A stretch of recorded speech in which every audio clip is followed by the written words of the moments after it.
strong night of racing in Bakersfield, California. The Napa Auto Parts 175.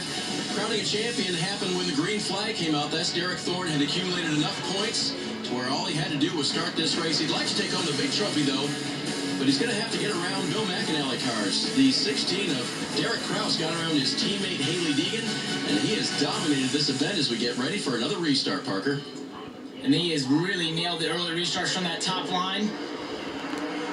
Does it again. Yeah, there you go. Just rockets away, gets his choice of line down into turn one. Really impressive how he gets the power down.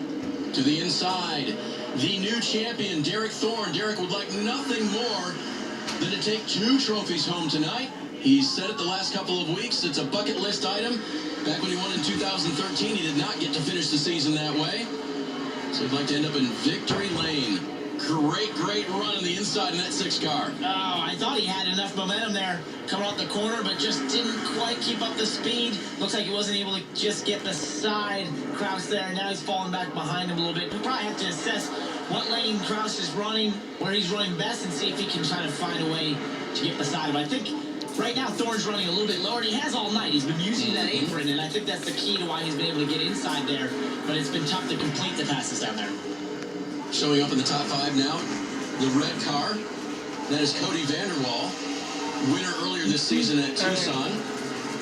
Hey, he says you can have your name there, by the way, on this show. Even yours, Dave. I might have to write a check for that, though, right? I would think so. Yeah. That's the only issue.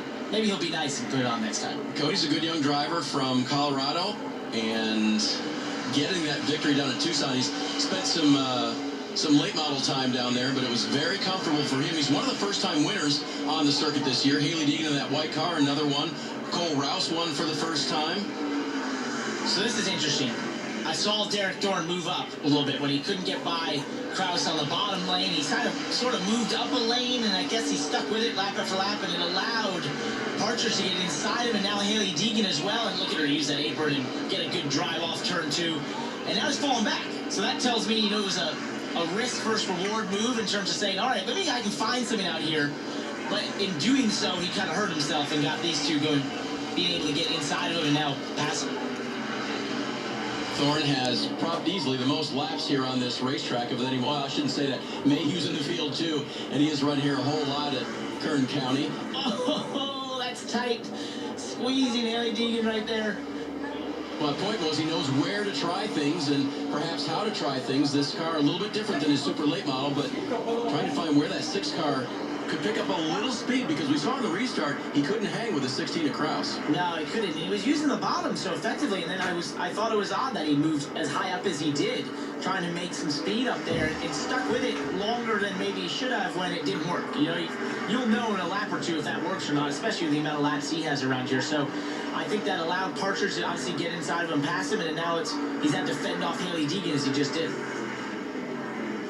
So one of the interesting things to think about on this evening, where was the championship won and lost? You look at a driver like Derek Kraus, already has won 3 times this season, and yet Derek Thorne has accumulated enough points to clinch the championship by starting the race tonight, Parker. So that consistency factor and, better average finish for Thorne has really paid off in the end, even though Kraus has been great. Yeah, Thorne has been incredible. I think coming into this race, he has 13 top 5. So, this is the 14th race. So if he's able to pull it off here, he'll have a top 5 season. I mean, that's incredible.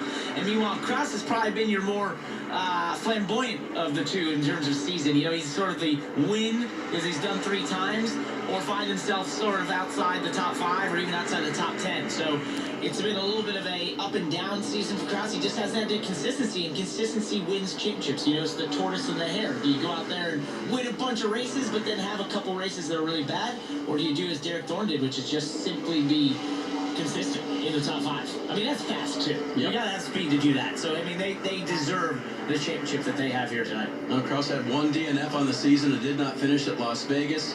And then faltered last week as well at the last race. Came into tonight 4th in the championship, really with no chance at moving up.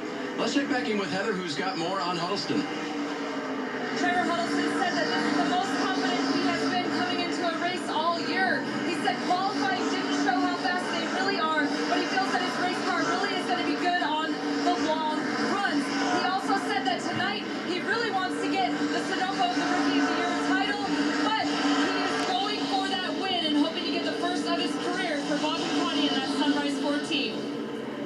So the bad news for Huddleston is that he's been falling back.